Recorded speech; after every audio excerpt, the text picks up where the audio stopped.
بسم الله الرحمن الرحيم. الحمد لله رب العالمين، والصلاة والسلام على أشرف الأنبياء والمرسلين نبينا محمد وعلى آله وأصحابه أجمعين، أما بعد. On continue avec cette série de cours intitulée Conseils pour nos sœurs éprouvées par certaines mauvaises caractéristiques. Aujourd'hui, ce sera le 11e cours de cette série et on va essayer de continuer avec la suite bi'idhnillahi ta'ala.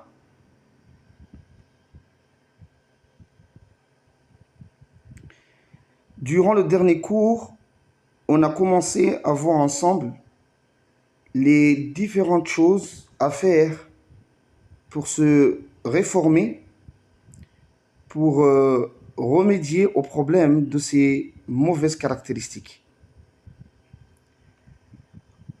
On a dit que la première chose à faire, c'est de reconnaître qu'on a ces mauvaises caractéristiques.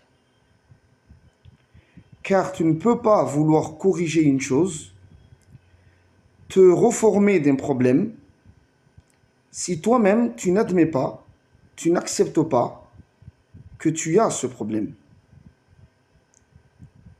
Ça n'a pas de sens en fait.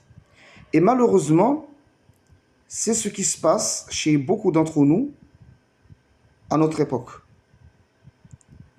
On ne veut pas reconnaître nos erreurs, nos fautes. Et on retrouve cet état d'esprit chez beaucoup de nos sœurs, malheureusement, alors qu'elles sont mariées. Quand leurs maris leur font des remarques sur des défauts, des erreurs, des mauvaises caractéristiques qu'elles ont, dans le but de les conseiller pour qu'elles changent, eh bien ces sœurs font preuve d'un orgueil et d'une rébellion étonnante, wallah al-musta'an. Elles ne supportent pas qu'on les réprimande sur une chose, même si c'est vrai. Et dans cette optique-là, comment peuvent-elles songer à se reformer, à se corriger, si elles ne veulent pas admettre qu'elles ont un problème? Ce n'est pas possible. C'est pour cela que la première chose qu'on a citée parmi les choses à faire pour se réformer, c'est de reconnaître qu'on a ces mauvaises caractéristiques. Ça, c'est la première chose qu'on a vue. Ensuite, la deuxième chose qu'on a vue, parmi les choses à faire pour se réformer, c'est le cas des invocations.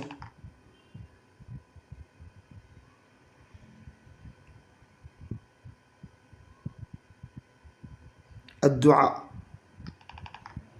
Il faut beaucoup invoquer Allah Azza wa Jal afin qu'il nous aide à se réformer, afin qu'il nous débarrasse de ces mauvaises caractéristiques.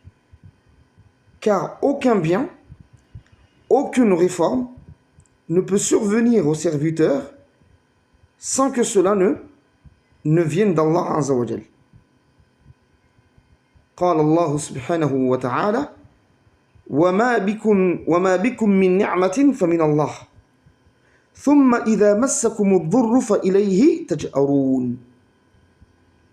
Et tout ce que vous avez comme bienfait provient d'Allah. Puis quand le malheur vous touche, c'est lui que vous implorez à haute voix.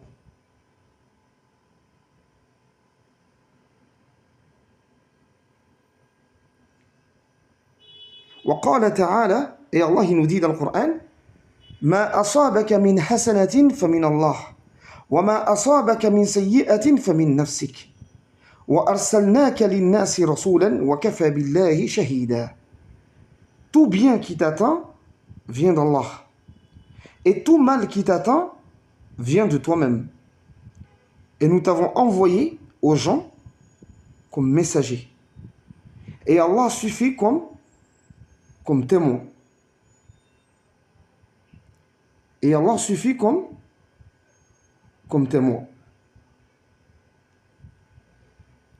Ces versets montrent qu'aucun bien ne peut toucher le serviteur sans que cela ne provienne d'Allah subhanahu wa ta'ala, y compris le bienfait de la réforme, al-islah. Car le fait de se réformer, de corriger ses erreurs, c'est un bienfait en soi. Et ce bienfait ne peut parvenir au serviteur que par l'aide d'Allah Azza wa Jal. C'est pour cela donc qu'il est très important de recourir aux invocations si on souhaite se réformer. Et aussi parce qu'on a déjà vu que parmi les causes qui font que certaines sœurs possèdent ces mauvaises caractéristiques, c'est le diable, ash-shaytan.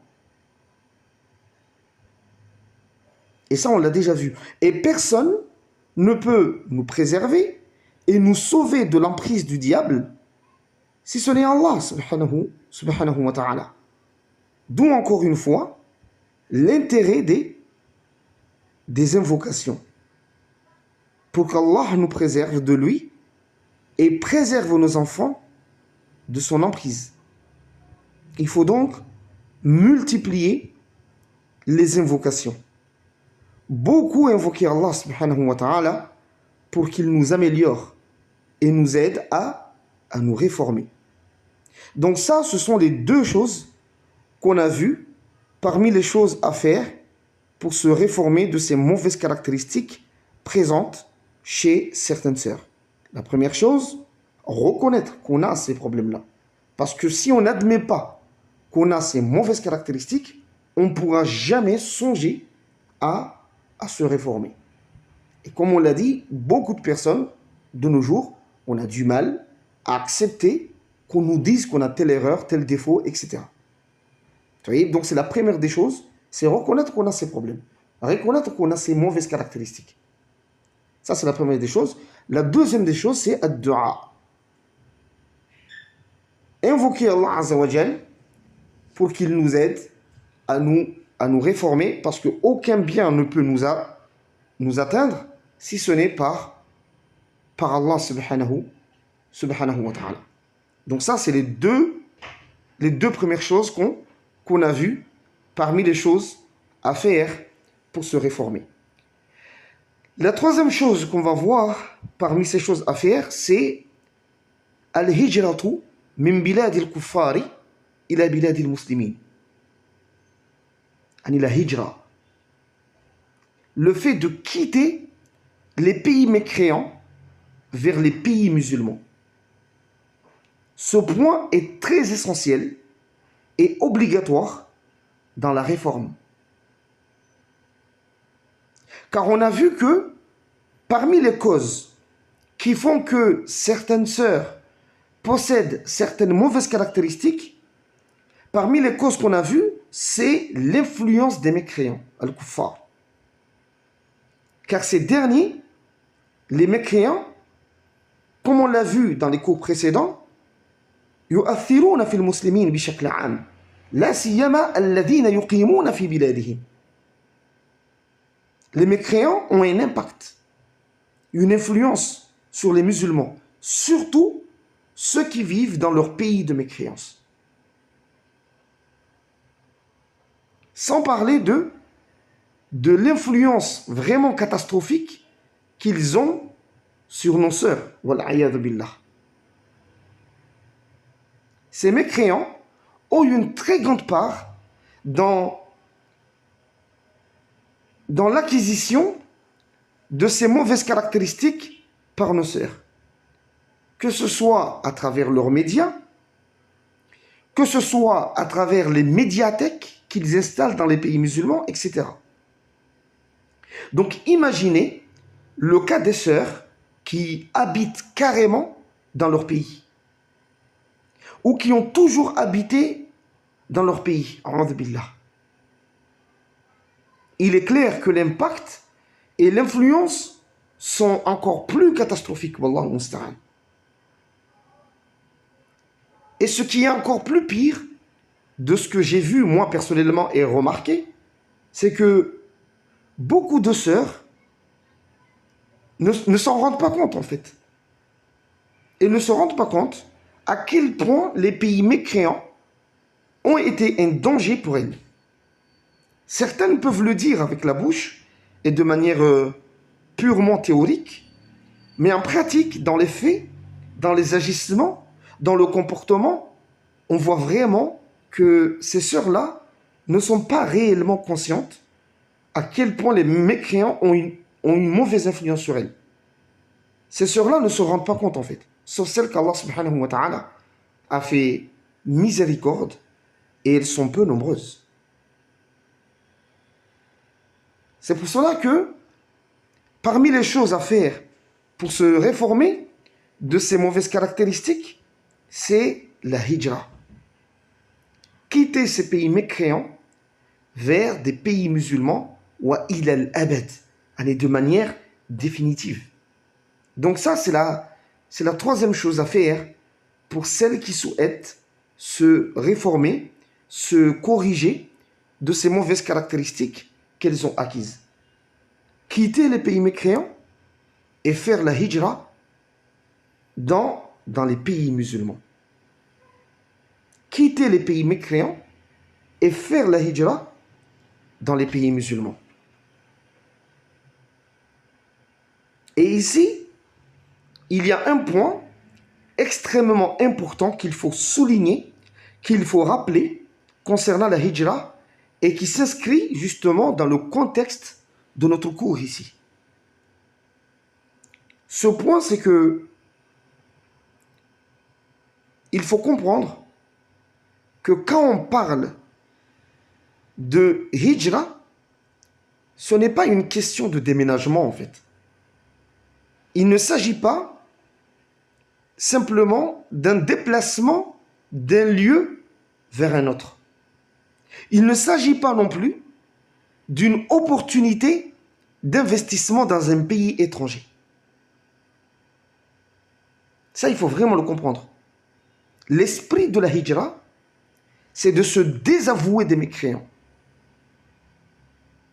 de se désavouer de leur pays, de se désavouer de leur mode de vie, de leur mentalité, de leurs croyances, de leurs habitudes, de leurs valeurs, pour se réformer, s'éduquer selon les valeurs islamiques, selon les valeurs de la sunna, et également améliorer notre pratique religieuse en terre d'islam. C'est ça l'esprit de la hijra. La hijra, ce n'est pas qu'une question de déplacement. Quand j'ai quitté la France, je suis parti au Maroc.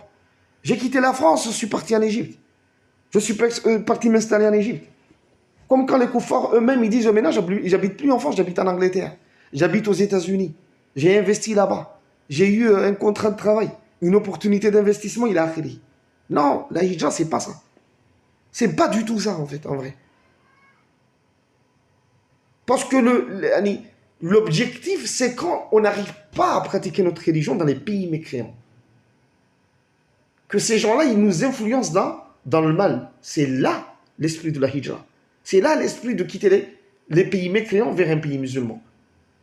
Mais c'est pas que c'est une question de, voilà, on va investir, on va partir voyager, parce qu'il y a des gens, ils aiment bien voyager, il y a des sœurs, ils ont une fitna du voyage. Donc maintenant, on voyage, on part investir au pays, etc., on va s'installer au pays. Non, non, non, non, non. Je tiens vraiment à le rappeler. Parce qu'aujourd'hui, et ça je le vois un peu, que la hijra, c'est devenu une mode en fait. Qu'il y a des sœurs, ouais, je vais faire la hijra. Et des fois, une fois, on m'avait envoyé une vidéo d'une sœur, elle a dit, ouais, en gros, elle dit dans sa vidéo, j'ai dit, mais c'est fou ça. Et j'ai demandé à la personne, ces vidéos, tu les as trouvées où? Mais c'est bizarre, frère. Il m'a dit, ouais, c'est sur une application qui s'appelle TikTok et tout, nanani. Alhamdulillah. Que c'est une sœur, il dit ouais, mais en fait, je demande est-ce qu'il y a un pays musulman où il fait pas trop chaud parce que j'aimerais faire la hijab, mais j'aime pas les pays où ça fait chaud, où il fait chaud, donc indiquez-moi s'il y a un pays où il fait pas chaud, où je peux faire la hijra. Et ne me dites pas que ouais, il y a la clim, parce que moi je suis une personne, j'aime bien sortir, j'aime pas m'enfermer, etc. Je dis, ah, cette sœur-là, on dirait, elle a rien compris à la hijra. Il s'imagine que c'est une opportunité d'investissement ou quoi? Que l'objectif c'est de, voilà, c'est de partir en vacances dans un pays étranger? Non, c'est pas ça la hijra. L'esprit de la hijra, comme je l'ai dit, c'est de se désavouer des koufars, de se désavouer de leur manière de vivre, de leur façon de vivre, de leur mentalité, et s'éduquer selon les valeurs islamiques en terre d'islam. C'est ça l'esprit de la hijra. Et il est très important que les sœurs comprennent cela. Pourquoi? Parce que beaucoup d'entre elles, beaucoup d'entre ces sœurs-là, lorsqu'elles font la hijra, au lieu de garder à l'esprit que leur objectif est de se désavouer justement des mécréants et de leur mode de vie, puis se réformer avec les valeurs islamiques, ces sœurs vont plutôt rechercher le même mode de vie qu'elles ont connu dans les pays mécréants, alors qu'elles sont désormais en terre d'islam. Énormément de sœurs font ces erreurs lorsqu'elles font la hijra dans les pays musulmans. Et ces erreurs-là freinent automatiquement et énormément le processus de réforme. Yani, ces sœurs vont avoir du mal à se réformer, à changer, à s'améliorer dans leurs pratiques religieuses. Car au lieu de faire des efforts pour changer, pour suivre des valeurs islamiques qu'elles n'ont pas connues dans les pays mécréants, ces sœurs-là vont plutôt chercher à imposer et à justifier leur mode de vie qu'elles avaient avant, une fois qu'elles sont en terre d'islam. Et Allah subhanahu wa ta'ala nous dit, comme fi surati Al-Ankabut, il nous dit وَالَّذِينَ جَاهَدُوا فِينَا لَنَهْدِيَنَّهُمْ سُبُلَنَا وَإِنَّ اللَّهَ لَمَعَ الْمُحْسِنِينَ. Et quant à ceux qui luttent pour notre cause, nous les guiderons, certes sur nos sentiers, Allah est en vérité avec les bienfaisants. On comprend de ce verset que pour se réformer, pour suivre la droiture, cela nécessite des sacrifices, d'énormes efforts. Mais pour beaucoup de ces sœurs, une fois en terre d'islam, au lieu de faire des efforts pour s'éduquer et suivre des valeurs islamiques qu'elles n'ont pas connues dans les pays mécréants, elles vont plutôt chercher à revivre le même mode de vie qu'elles avaient dans ces pays de coufre. Et comme je l'ai dit, cela freine. Ces sœurs-là, une fois qu'ils ont fait la hijra, elles ont du mal à se réformer. Elles ont du mal à augmenter leur foi. Et elles ont du mal à améliorer leurs pratiques religieuses. À cause de ces erreurs-là.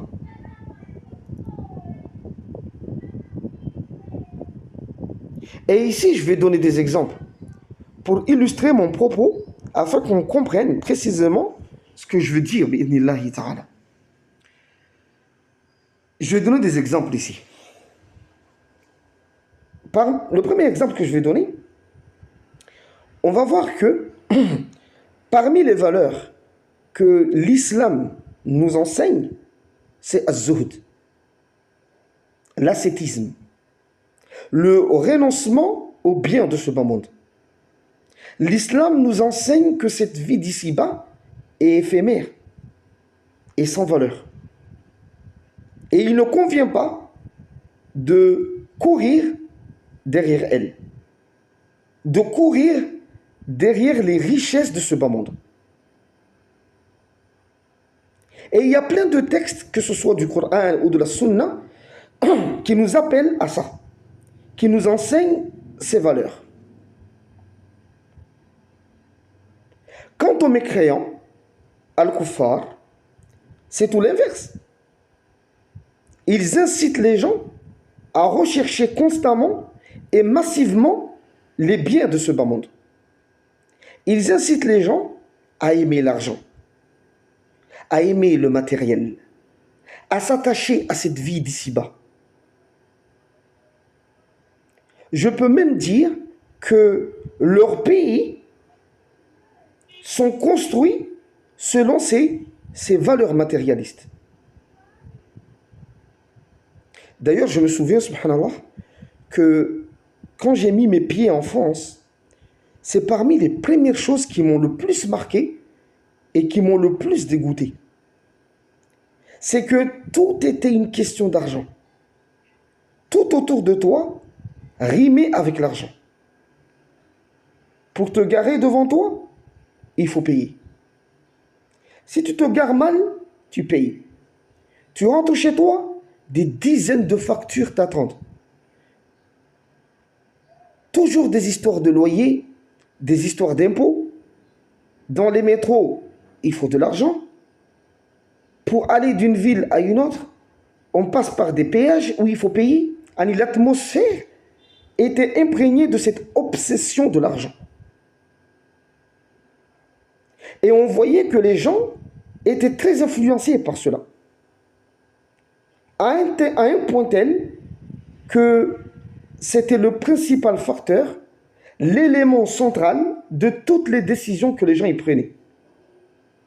Les gens, leurs décisions, en tout cas ils prenaient des décisions, leurs décisions étaient toujours orientées par l'argent et le matériel.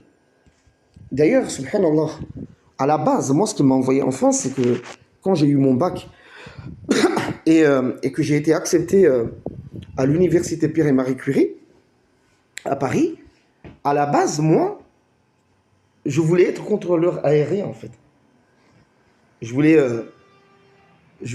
mon rêve, c'était d'intégrer l'ENAC, l'École nationale d'aviation civile à Toulouse, pour aller faire ingénieur en aviation civile et plus précisément pour être contrôleur aérien. C'est ça que je voulais faire.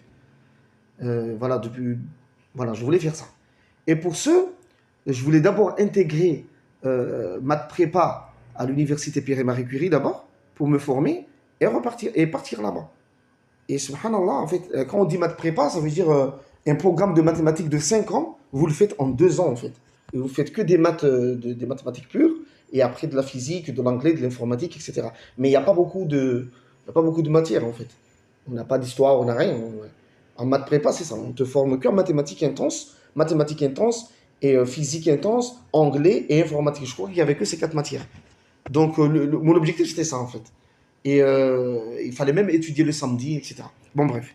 Et quand je suis parti en France, j'ai contacté directement l'École nationale d'aviation civile à Toulouse, l'ENAC, et ils m'ont envoyé une brochure et tout, je leur expliquais, etc. Mais ils m'ont dit que, en gros, que voilà, si j'étais pas français, bah, je pouvais pas intégrer leur école en fait. Tu vois, sauf si, il fallait que je paye, mais c'était très compliqué. Bon bref. Du coup, voilà, en gros, ils m'ont fait comprendre que voilà, je ne peux pas intégrer leur école, même si j'ai fini les 2 ans de mathématiques, de prépa maths, et je pouvais pas intégrer leur école. Et du coup, dans ma tête, je me dis, subhanallah. Et il y avait de l'aviation civile un petit peu dans ma fac, comme une école ingénieur intégrée, mais il n'y avait pas contrôleur aérien, il fallait être pilote et tout, et moi je ne voulais pas de ça. Tu vois. Bon, bref. Alors, même dans ma tête, je me dis, bon, c'est fini, je ne peux pas faire contrôleur aérien, donc je me suis dit, qu'est-ce que je vais faire comme branche des mathématiques. Et je me souviens que les gens qui étaient dans mon entourage, ils me disaient, ouais, va faire maths appliquée aux statistiques, tu peux travailler dans une banque. Et moi, c'est parce que je voulais, en fait. Dans ma tête, je me disais, c'est mieux que je fasse mathématiques pures. Vraiment, que je rentre en cursus normal à la fac et que je fasse des mathématiques pures. Et les gens, ils me disaient, non, il faut faire ceci, Après, moi, dans ma tête, je leur disais, non, mais moi, j'aime pas les statistiques et tout ça, c'est pas trop mon truc. Mais eux, en fait, j'avais compris par la suite que comment ils m'orientaient, que voilà, va faire maths appliquées aux statistiques et tout ça, là, qu'ils regardaient les salaires, en vrai. Que regarde ça, tu débutes avec un salaire de 7 000 euros. En fait, c'est tout ce qu'ils regardaient. Alors que moi, je voulais faire une chose que j'aime. Lorsqu'on m'a refusé à l'ENAC, je me suis dit, bon, je vais faire mathématiques pures, vraiment. Parce que c'est ce que je voulais, moi. En fait, je voulais faire un truc que je veux. Et eux, non, mais il ne faut pas les mathématiques pures. Aujourd'hui, ça n'a pas d'avenir.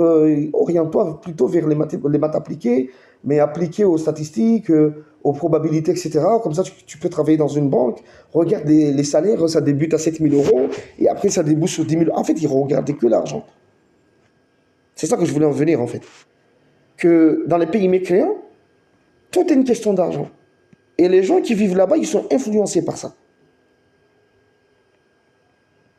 Donc, oui, mais ici, je voulais mettre en évidence le fait que l'islam nous incite à renoncer au bien de ce bas monde, à ne pas s'attacher à cette vie d'ici-bas et se tourner pleinement vers l'au-delà, à l'akhira. Quant aux mécréants, eux, c'est tout l'inverse. Ils nous incitent à s'attacher à cette vie d'ici-bas, à aimer l'argent et à le rechercher constamment. Tous ceux qui vivent dans les pays mécréants, ils sont influencés par ça.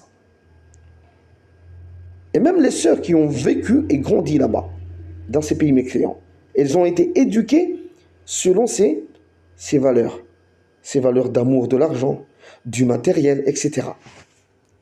Et une fois en terre d'islam, au lieu de s'éduquer au renoncement sur bas monde, à l'ascétisme, au désintérêt des biens matériels, au fait de se contenter du peu qu'Allah Azza wa Jalla nous a donné, ces sœurs vont malheureusement rechercher le même mode de vie qu'elles ont connu dans les pays mécréants. C'est ça que j'ai dit tout à l'heure. Que ça, c'est des erreurs qui sont énormes et qui empêchent la personne qui a fait la hijra de se réformer. Parce que si tu ne comprends pas que ta hijra, c'est une occasion justement pour te réformer, abandonner, te désavouer des mécréants, de leur mode de vie, de leur mentalité et t'éduquer selon les valeurs de l'islam, si tu ne comprends pas ça, tu ne pourras pas te réformer. Et justement, c'est les erreurs que beaucoup de sœurs, elles font. Au lieu de s'éduquer, elles veulent revivre le mode de vie qu'elles avaient dans les pays mécréants. Et quand j'étais en Égypte, je voyais beaucoup de cela, de la part de certaines sœurs qui se disaient muhajirat, qui se disaient avoir fait la hijra. Elles voulaient vivre le modèle français en Égypte. Elles voulaient avoir le même niveau de vie qu'elles avaient en France. L'argent, le matériel, le luxe, la dunya, etc. Et cela les amenait à avoir des agissements plus que mauvais, des agissements vraiment khabiha. Et parfois ça allait très loin, jusqu'à créer des problèmes dans leur couple qui conduisaient très souvent au divorce. Je me souviens, subhanallah, qu'il y avait une sœur en Égypte, qui était une sœur de France, qui était enceinte et qui exigeait de son mari qu'il change toute la peinture de leur appartement, qu'il achète tel et tel meuble, qu'il fasse ceci et cela. Tout ça parce qu'elle était enceinte. Tout ça parce qu'elle allait avoir un enfant. Donc il fallait préparer sa venue, etc., etc., avec du matériel. Une mentalité purement issue des pays mécréants. Et c'est une sœur qui a prétendu avoir fait la hijra en Égypte. Mais au lieu qu'elle ait à l'esprit que sa hijra en Égypte devait être une occasion pour elle de s'éduquer à l'ascétisme, au renoncement des biens de ce bas monde, elle a plutôt voulu ramener la France en Égypte. Elle a voulu vivre les valeurs françaises, les valeurs occidentales en Égypte. Et comme son mari n'avait pas forcément les moyens de lui offrir ce qu'elle voulait, ça avait conduit à des disputes, à des querelles. Après, je ne me souviens pas s'ils avaient fini par divorcer ou pas. Mais ce qui est sûr, c'est que tout cela était le résultat de ce que j'ai dit, wallah al-musta'an. Et il n'y a pas que le cas de cette sœur. En Égypte, on retrouvait beaucoup de situations similaires, dues au fait que l'ambiance qu'il y avait, c'était une ambiance d'amour de l'argent et du matériel de manière générale. Il n'y avait pas vraiment de l'entraide entre frères.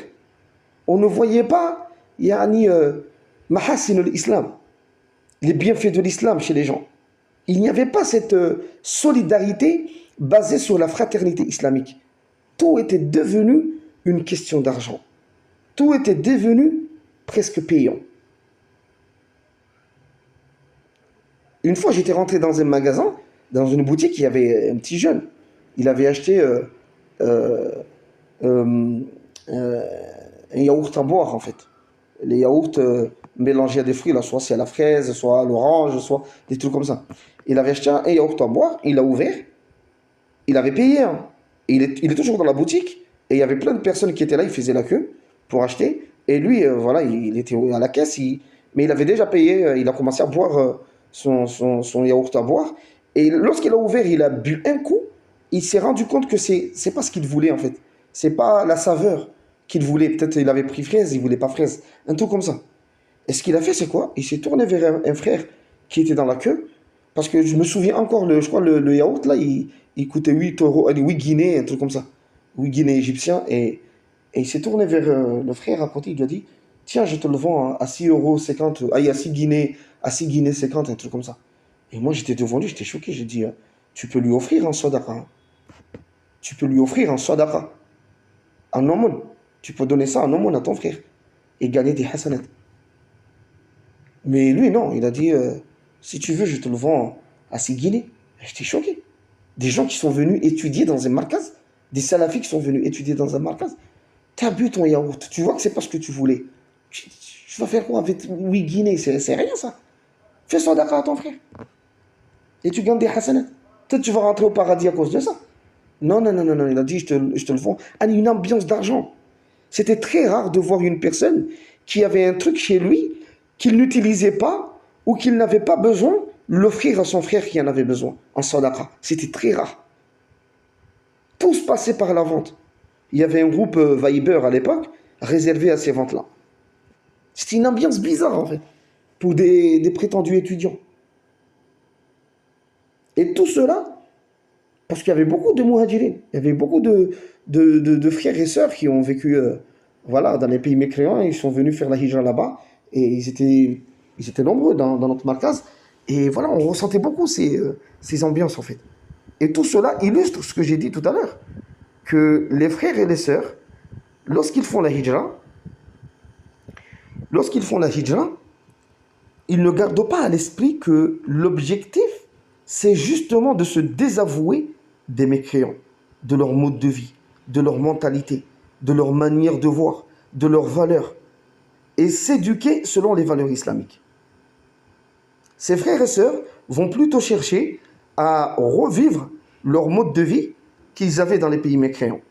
Et cela fait qu'une fois qu'ils ont fait la hijra, une fois qu'ils sont en terre d'islam, ils n'arrivent pas à changer, ils n'arrivent pas à se réformer, ils n'arrivent pas à s'améliorer, car ils gardent toujours les valeurs des mécréants qu'ils ont connus dans leur pays. Ici, j'ai cité l'exemple de l'attachement à ce monde, à cette vie d'ici-bas, à l'amour de l'argent. Mais il y a d'autres exemples qui concernent ces valeurs prônées par les koufars et dont les sœurs, elles gardent ces valeurs une fois qu'ils ont fait la hijra, au lieu de s'en désavouer. Ici, j'ai cité que l'exemple de l'argent, mais il y a plein d'exemples. Un autre exemple ici, que je peux citer, c'est le cas de la réussite. Qu'est-ce que c'est que la réussite? Al-falah ou al-fawz. C'est quoi la réussite? L'islam nous enseigne que la réussite, c'est le fait d'être sauvé de l'enfer et de rentrer au paradis. C'est ça la réussite. قال الله تعالى كل نفس ذائقة الموت. Toute âme goûtera la mort. وإنما توفون أجوركم يوم القيامة. Mais c'est seulement au jour de la résurrection que vous recevrez votre entière rétribution. Et il a continué, Allah il a dit quoi? فَمَنْ زُحْزِحَ عَنِ النَّارِ وَأُدْخِلَ الْجَنَّةَ فَقَدْ فَازَ وَمَا الْحَيَاةُ الدُّنْيَا إِلَّا مَتَاعُ الْغُرُورِ. Il a dit, quiconque donc est écarté du feu de l'enfer et introduit au paradis, c'est celui-là qui a certes réussi. Et la vie présente n'est qu'un objet de jouissance trompeuse. L'islam nous a enseigné que la réussite, c'est le fait de rentrer au paradis et d'être préservé du feu de l'enfer. Et il a également qualifié certains actes de réussite de par le fait que ces actes-là sont des causes pour que le serviteur rentre au paradis. Il y a certains actes que l'islam qualifie de réussite parce que justement ces actes-là, ils te mènent au paradis et te préservent de l'enfer. Ou disons, ces actes-là sont une cause que Allah te fait rentrer au paradis et te préserve de l'enfer. Parmi ces actes, at-ta'a, l'obéissance, obéir à Allah et obéir au prophète, c'est une cause pour que le serviteur soit préservé de l'enfer et qu'il rentre au paradis. C'est pour cela que Allah il dit quoi? وَمَنْ يُطِعِ اللَّهَ وَرَسُولَهُ فَقَدْ فَازَ فَوْزًا عَظِيمًا. Quiconque obéit à Allah et à son messager obtient certes une grande réussite. L'obéissance à ta'a, c'est une réussite parce que c'est une cause pour que le serviteur rentre au paradis. Parmi ces actes aussi, il y a le fait de donner la zakat, le fait de préserver la prière, d'éviter la fornication, etc. Comme Allah Azza wa Jalla nous a dit dans le Coran, قَدْ أَفْلَحَ الْمُؤْمِنُونَ. Les croyants ont réussi. Qui sont ces croyants qui ont réussi? الَّذِينَ هُمْ فِي صَلَاتِهِمْ خَاشِعُونَ. Ceux qui sont humbles dans leur salat, dans leur prière. وَالَّذِينَ هُمْ عَنِ اللَّغْوِ مُعْرِضُونَ. Qui se détournent des futilités. وَالَّذِينَ هُمْ لِلزَّكَاةِ فَاعِلُونَ. Et qui s'acquittent de la zakat. وَالَّذِينَ هُمْ لِفُرُوجِهِمْ حَافِظُونَ. Et qui préservent leur partie intime de tout rapport. إِلَّا عَلَى أَزْوَاجِهِمْ أَوْ مَا مَلَكَتْ أَيْمَانُهُمْ فَإِنَّهُمْ غَيْرُ مَلُومِينَ. Si ce n'est qu'avec leurs épouses ou les esclaves qu'ils possèdent, car là vraiment on ne peut pas les blâmer. فَمَنِ ابْتَغَى وَرَاءَ ذَلِكَ فَأُولَٰئِكَ هُمُ الْعَادُونَ. Alors que ceux qui cherchent au-delà de ces limites sont des transgresseurs. Qui sont ces mu'minun qui ont réussi? وَالَّذِينَ هُمْ لِأَمَانَاتِهِمْ وَعَهْدِهِمْ رَاعُونَ. Et qui veillent à la sauvegarde des dépôts confiés à eux et honorent leurs engagements. وَالَّذِينَ هُمْ عَلَى صَلَاتِهِمْ يُحَافِظُونَ. Et qui observent strictement leurs prières. Allah dit أُولَٰئِكَ هُمُ الْوَارِثُونَ. Ce sont eux les héritiers. Les héritiers de quoi? Ils ont hérité quoi? الَّذِينَ يَرِثُونَ الْفِرْدَوْسَ هُمْ فِيهَا خَالِدُونَ. Qui hériteront le paradis pour y demeurer éternellement. On voit bien à travers ce verset que tous ces actes sont qualifiés de réussite par Allah Azza wa Jal du fait qu'ils sont une cause pour que le serviteur rentre au paradis. Donc en islam, la vraie réussite, c'est d'être préservé du feu de l'enfer et de rentrer au paradis. C'est ça la réussite.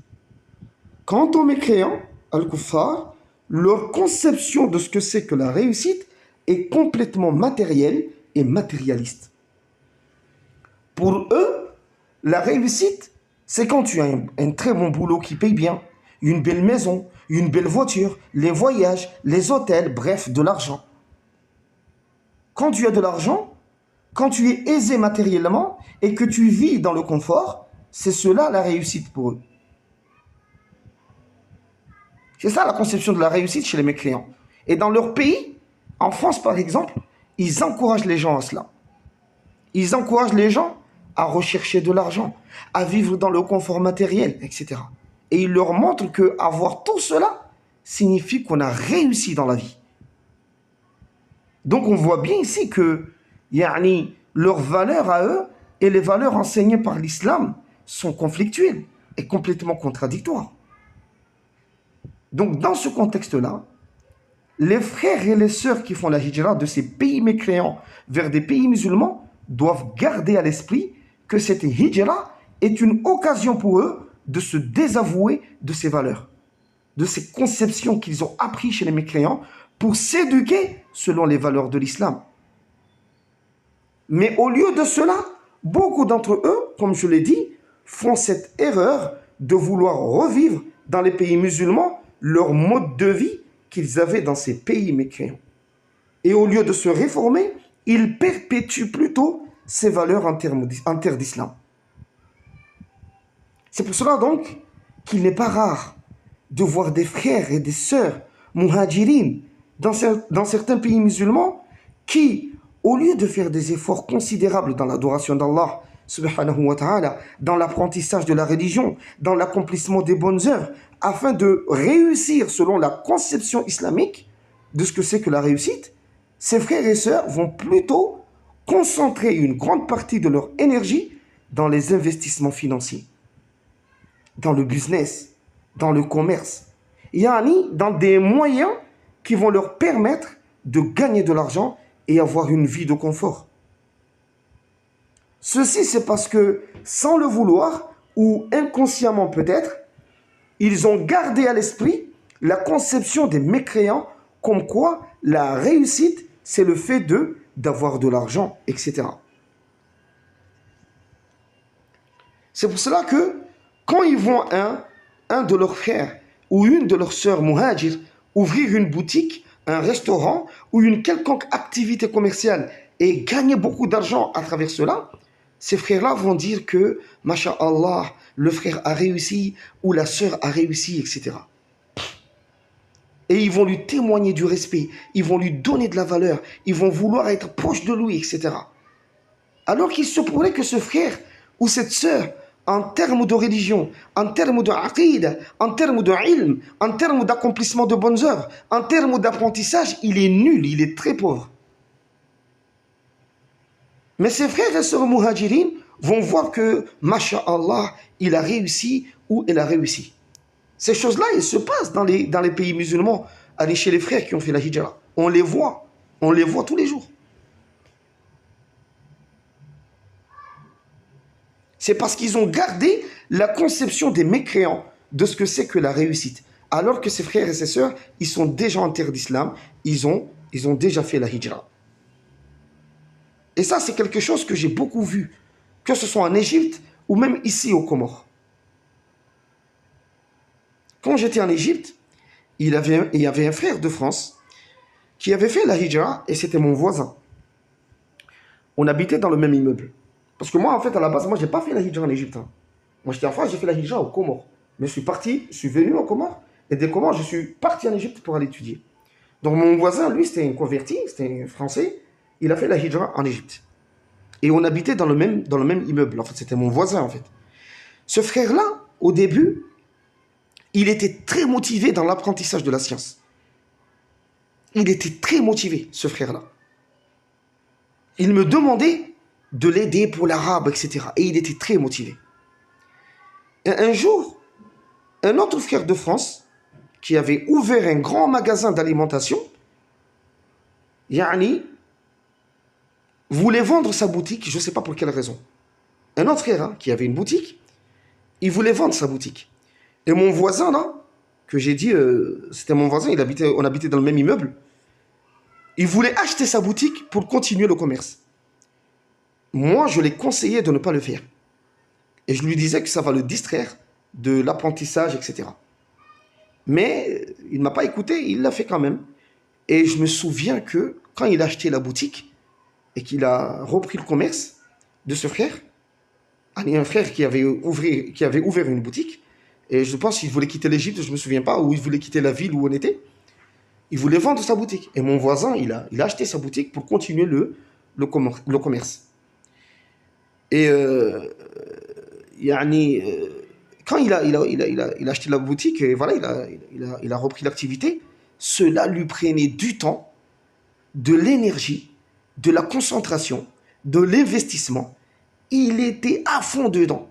Et il a commencé à négliger l'apprentissage de la science, les révisions, la lecture du Coran. Parfois, je le voyais faire des inventaires dans sa boutique, alors qu'il y avait déjà le adhan à la mosquée. Quand on se parlait, on ne parlait pas de din. Il ne me parlait pas de ilm. Il me faisait de la publicité des produits nouveaux qu'il a fait venir de France, dans son magasin, etc. Bref, il avait régressé en matière de din, en matière de religion. Et là où je voulais en venir, c'est que les autres frères de France qui étaient avec nous, eux, ils admiraient la situation du frère. Alors que eux, ils disaient qu'ils étaient muhajirin. Ils avaient fait la hijra. Ils admiraient la situation du frère. Ils disaient que, masha'Allah, il a réussi, et limite, ils l'enviaient un peu. Et c'est là le problème. Ils disaient que, masha'Allah, il a réussi dans quoi? Le frère a régressé dans sa religion. Mais eux, ils voyaient qu'il a réussi quand même.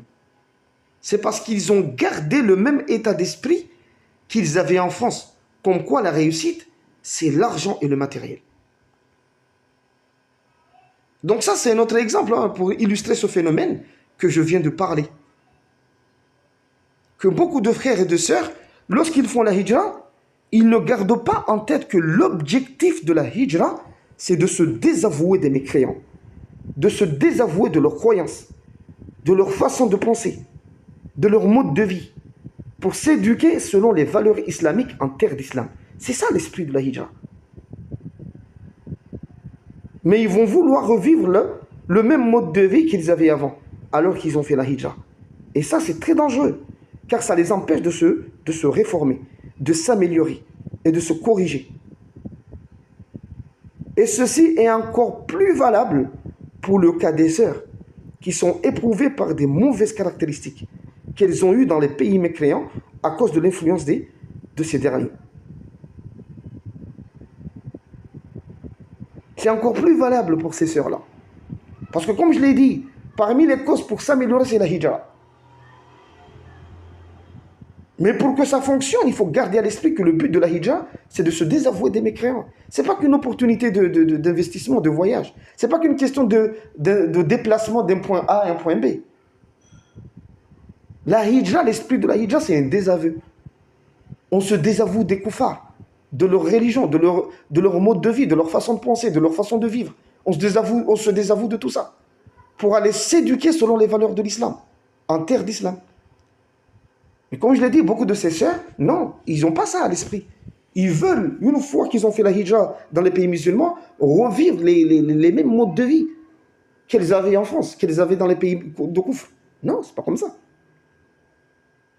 Et ici, il serait judicieux de citer un troisième exemple les concernant, afin qu'on puisse cerner avec précision ce que je cherche à dire ici. Parmi les valeurs que les mécréants prônent à l'égard de la femme, et ça, wallahi, subhanallah, déjà moi, subhanallah, quand j'ai quitté les Comores et que je suis parti en France, et j'étais choqué, j'étais vraiment choqué. J'étais extrêmement choqué. Et des fois, j'avais même des waswas, des fois. Je me disais, c'est pour ça que l'ambassade, peut-être, ils m'ont envoyé là-bas. Hein. Parce que moi, j'étais tranquille dans mon école. Et voilà, on a reçu une proposition de l'ambassade de France. Voilà, ils vont offrir à certains... Ils aimeraient que certains étudiants partent étudier en France. Et j'ai été sélectionné, moi. Dans le domaine scientifique, j'ai été sélectionné, moi, et une autre personne. Et en littéraire, je crois, il y avait 3 ou 4 personnes. Et en fait, moi, c'est la France qui m'a envoyé là-bas. Et quand je suis arrivé, j'étais choqué, en fait. Je me disais, hein, mais c'est quoi ça? La première fois où j'ai vu 2 hommes s'embrasser, j'ai failli vomir dans un train. J'ai dit, mais... En fait, je croyais que j'allais perdre la raison. Et à cette époque-là, je ne connaissais même pas la salafia. Hein. Je ne connaissais rien du manhaj salafi. Mais je venais juste des Comores et j'étais choqué. Et je me souviens, j'avais une sœur, ma grande sœur, elle est née aux Comores, elle a grandi aux Comores, elle est partie en France après son bac. Et moi, quand je suis parti là-bas, je vivais avec elle. Et une fois, je lui ai dit une chose, et j'ai compris qu'elle, maintenant, elle est plus choquée, en fait, parce que, ça y est, elle vit en France, c'est pas qu'elle trouve que c'est normal, mais elle est plus choquée. C'est une chose, ça m'avait marqué quand j'étais en France. Quand je m'asseyais dans un métro ou dans un bus, et ça m'est arrivé plusieurs fois, et j'étais choqué, en fait. Que, par exemple, la première fois, j'étais dans un métro. Je m'assois et je vois 2 jeunes filles venir s'asseoir juste devant moi. Et elles parlaient entre elles. Et quand elles parlaient entre elles, l'une des filles, elle disait à l'autre ce qu'elle faisait avec son petit ami la veille. Elle lui raconte comme ça, à haute voix, normale, elle ne se cachait pas. Et moi, j'étais là, j'entends tout ce qu'elle dit, en fait. Elle ne se cachait pas, normal, elle parle comme si de rien n'était. Il disait à sa copine ce qu'elle a fait avec son copain, quoi, la veille. Alhamdulillah. Et normal, elle parlait normal, des trucs pervers. Et moi, je suis là, j'écoute. C'est des choses que c'est impossible que ça se passait aux Comores. Quand j'étais aux Comores, c'était pas possible. Qu'une femme, elle a fait un truc avec un homme élevé, il en parle comme si de rien n'était. Bah, c'est la honte, parce que voilà, tout le monde va en parler, voilà, et ça va arriver aux oreilles de son père ou de sa mère. Mais eux, en France, normal, elles parlent comme si de rien n'était. Et je suis parti, je suis rentré, j'ai dit à ma soeur, et en France, ici, c'est bizarre. Hein. Et je lui ai raconté l'histoire. Et ma soeur, elle a rigolé, il a dit, et moi, j'ai dit à ma soeur, et ils n'ont pas honte que j'ai entendu leur histoire. Et ma soeur, elle m'a dit, mais écoute, il m'a dit, Hosni, mais regarde, peut-être à Paris, il y a 10 millions de personnes. Il n'y a pas de chance que tu croises ces 2 filles une deuxième fois. Et même si tu les croises, tu ne vas même pas les reconnaître. Même si tu as entendu leur histoire, tu en as parlé. Et ça fait quoi? Quand tu en parles, ça va faire quoi? Tu crois que c'est aux Comores ici? Ça va arriver aux oreilles de leur père? Regarde, il y a 10 millions d'habitants ici.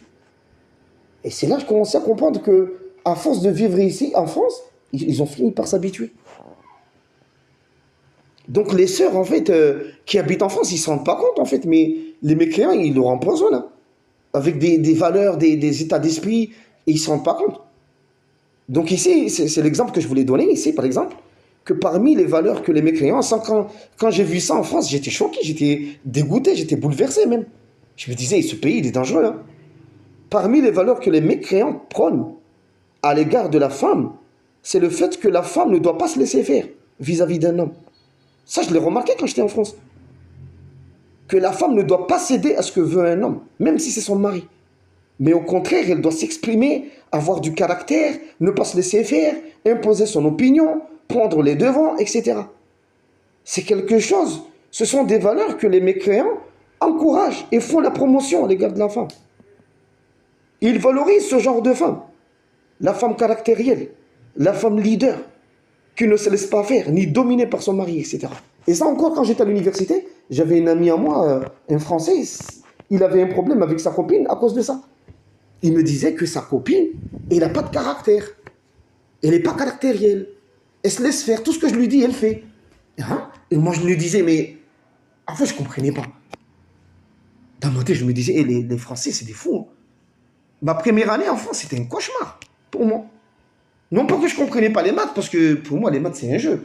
Mais en fait, je n'arrivais pas à m'adapter, en fait. Mais je me disais, mais c'est quoi ça? Et j'étais pas du tout dans la religion. J'étais pas du tout dans la salafia. Je venais juste des Comores. Il y avait des valeurs, moi je pétais un câble.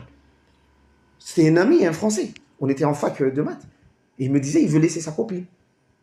Et le problème, c'était ça. Il me disait que sa copine n'était pas caractérielle. Il a dit, moi j'ai besoin d'une femme caractérielle avec qui on va se disputer. Quand je lui dis A, il dit B, on se dispute et tout, etc. Et il me disait que c'est ça qui pimente la relation. Et dans ma tête, je me disais, c'est des fous, frère. Comment ça? T'as une femme, tout ce que tu lui dis, il dit, il dit, Sami'ana wa ata'ana. Et c'est un diamant, frère. C'est un diamant. Mais lui, il disait non, non.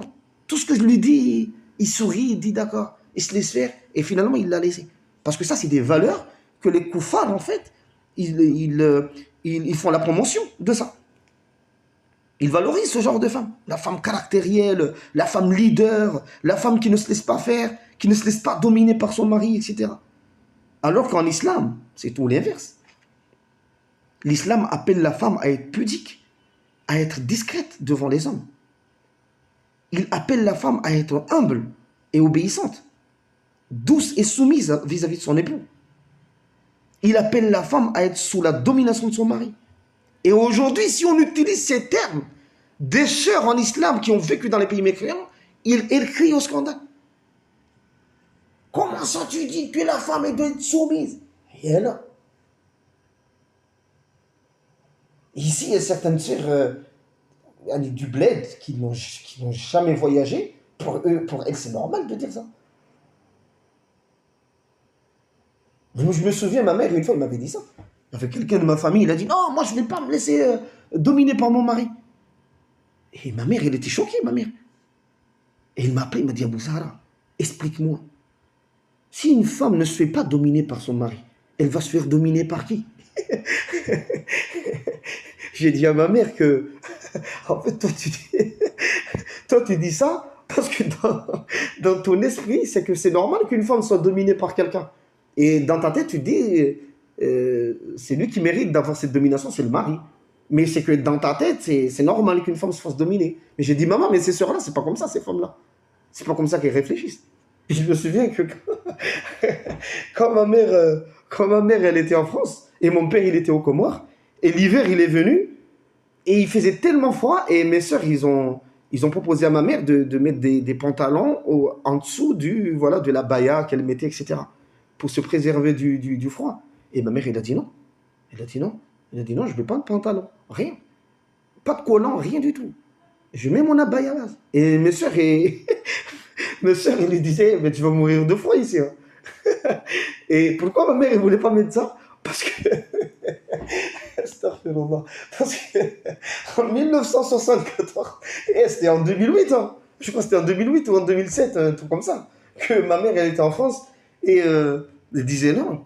Pendant l'hiver, elle disait non. Je ne mets pas de pantalon, de jean, rien du tout. Et mes soeurs, ils disaient à ma mère, tu mets ça et puis tu mets le abaya par-dessus. Ma mère, il a dit non, non, non. Même si elle a froid, il a dit non. Et pourquoi? C'était quoi la raison? En 1974, ça veut dire qu'il s'est passé plus de 40 ans. En 1974, quand mon père l'a épousée, il lui a dit, je ne veux plus jamais te voir un pantalon, plus jamais. Et je ne veux jamais... C'est pas que ma mère, elle mettait des pantalons avant, non, pas du tout. Mais quand mon père, il l'a épousée, il a dit, je ne veux plus de femmes qui mettent un pantalon un jour. Basse. Et mon père, il était aux Comores. Ma mère, elle était en France. Limite, mes soeurs, ils n'allaient rien dire. Mais ma mère, il a dit non. Et qu'est-ce que... Pour finir ce débat-là, j'étais obligé d'appeler mon père aux Comores, lui expliquer la situation et lui dire vas-y, s'il te plaît, cède. Et il a dit vas-y, d'accord. Et j'ai dit à ma mère, il a dit non, je ne l'ai pas entendu le dire. Et j'ai réappelé mon père pour que mon père, et ils étaient vieux, pour que mon père dise à ma mère c'est bon, il n'y a pas de problème, tu peux mettre un pantalon dans ce cas-là, il n'y a pas de problème. Ça, c'était. Donc, une mère comme ça, elle vient, elle entend une jeune fille, elle dit non, moi, je ne vais pas accepter que mon mari me domine. Et c'est normal que ma mère, elle pète un câble. J'ai expliqué à ma mère, c'est que tu ne vas pas comprendre parce que toi, dans ton état d'esprit, c'est que c'est tout à fait normal qu'une femme se fasse dominer. Et dans ta tête, tu dis, le plus aoula, c'est que ce soit son mari. Mais ces jeunes filles, c'est pas comme ça. Pourquoi la femme est dominée? Donc ça, c'est des valeurs, tu vois, il faut faire attention. Et ça, encore une fois, on voit que ce sont des valeurs qui sont conflictuelles entre ce que prônent les mécréants et ce que nous enseigne l'islam. Et dans ce contexte-là encore, beaucoup de sœurs qui font la hijra, au lieu de garder à l'esprit que leur hijra est une occasion pour elles de s'éduquer selon les valeurs de l'islam, sur ce point-là, sur cette question-là, et faire les efforts nécessaires pour y parvenir, et elles vont plutôt vouloir garder cette mentalité des mécréants, garder cet état d'esprit, que voilà, la femme ne doit pas se laisser faire, elle doit avoir du caractère, s'imposer, etc., etc. Pire encore, elles vont chercher à justifier cette mentalité qu'elles ont héritée des mécréants en disant que ça ne contredit pas l'islam, bien au contraire, etc., etc. Et quand on leur montre des textes du Coran et de la Sunna qui montrent qu'elles ont tort, elles vont essayer de se défendre avec toutes sortes d'ambiguïtés qui, en réalité, ne font que montrer à toute personne douée de raison qu'il s'agit d'orgueil et de suivi de passion et rien d'autre. La hawla wa la quwwata illa billah. En fait, ces sœurs-là, lorsqu'elles viennent en terre d'islam, au lieu de s'éduquer sur les valeurs d'islam, elles veulent justifier leur mentalité des mécréants. Et pire encore, elles vont essayer d'inculquer ça à des sœurs qui sont déjà ici. Et d'ailleurs, ça répond parce qu'il y avait une fois, il y avait un frère, il m'avait dit après ça, comment ça se fait que tu n'aimes pas que ta femme rencontre des sœurs ici? J'ai dit non, non, non. J'ai dit non, non, non, non, non. Une fois, un frère, il a insisté. J'ai dit, tu veux que je te dise la vérité, frère? Il m'a dit oui. J'ai dit, Wallah, il a envie. Quand je regarde ma femme, pour moi, c'est une perle, frère. Pour moi, c'est la perle rare, frère. Wallah, il a envie, sans la vanter, pour moi, c'est la femme qu'il fallait avoir à notre époque. Et je ne veux pas, mon frère, que vos épouses ils me la polluent, frère. Jamais, frère. Il m'a dit, ah ouais, t'as raison, frère. J'ai dit non, parce que vos épouses, elles vont, quand ils viennent ici, ils font la hijab. Elles ne vont pas vouloir s'éduquer selon l'islam et apprendre des sœurs qui sont ici. Non, non, non, non. Elles vont vouloir mettre des ambiguïtés sur nos sœurs qui sont déjà ici. J'ai dit non, non, non, non. Et wallahi, même les cours que je fais là sur les caractéristiques des sœurs, là, je ne laisse jamais ma femme écouter ces cours, jamais. Parce que je n'ai pas envie qu'elle découvre qu'il y a des sœurs qui sont comme ça, comme ça, comme ça, comme ça. Parce que moi, j'en cite parce que je sais, j'étais en France, j'ai vu. Et même ici, en Grande Comore, j'ai vu. Quand je fais ces cours, la série des cours, là, je l'interdis à ma femme. Que tu ne viens pas écouter. Alors que les autres programmes qu'on fait Kitabou Tawhid, je l'étudie avec mon épouse. Mais jamais, frère. Jamais. Même l'écouter après que j'ai posté ces cours, je l'ai interdit d'écouter ces cours. Parce que je n'ai pas envie qu'elle sache qu'il y a des sœurs qui sont comme ça, comme ça, comme ça, comme ça. Parce que c'est ça le problème. Au lieu de s'éduquer, ces sœurs-là, en fait, ils vont vouloir imposer le modèle français. Et l'inculquer à des sœurs qui étaient ici, qui étaient déjà pures, en fait. Et ce genre d'attitude a un impact, des répercussions très négatives sur leur couple.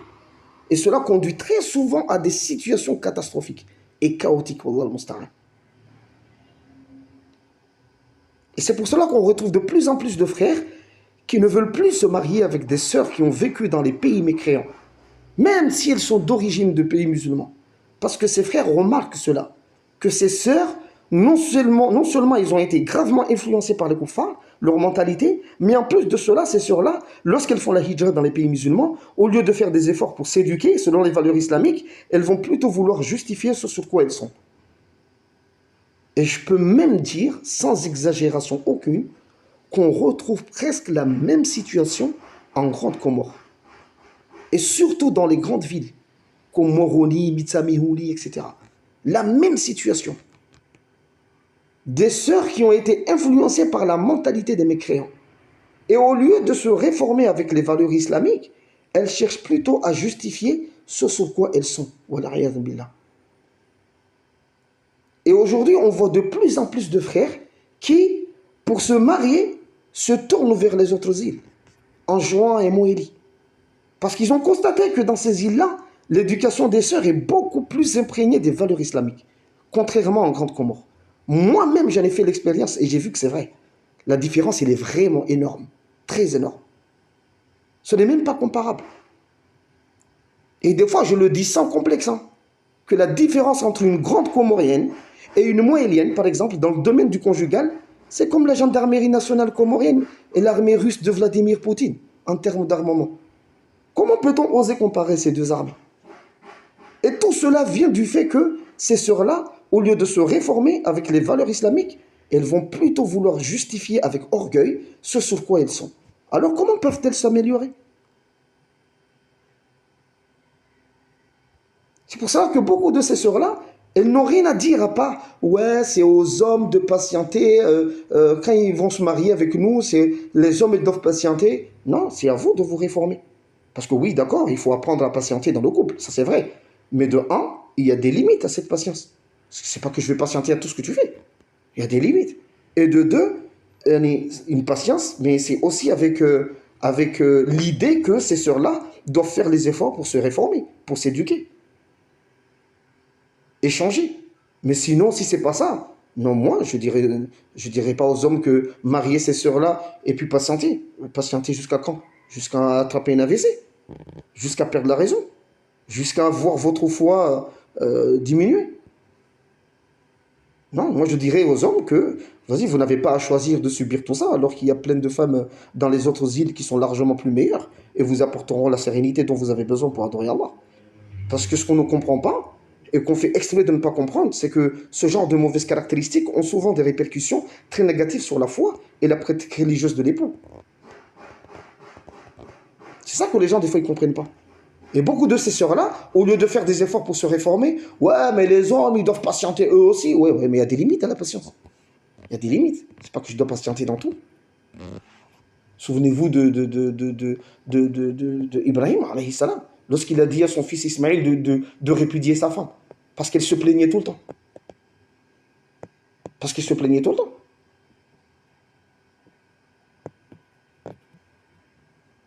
Donc aujourd'hui, il y a certaines mauvaises caractéristiques. Non, non, c'est pas aux hommes de patienter. Après, c'est lui qui choisit de patienter.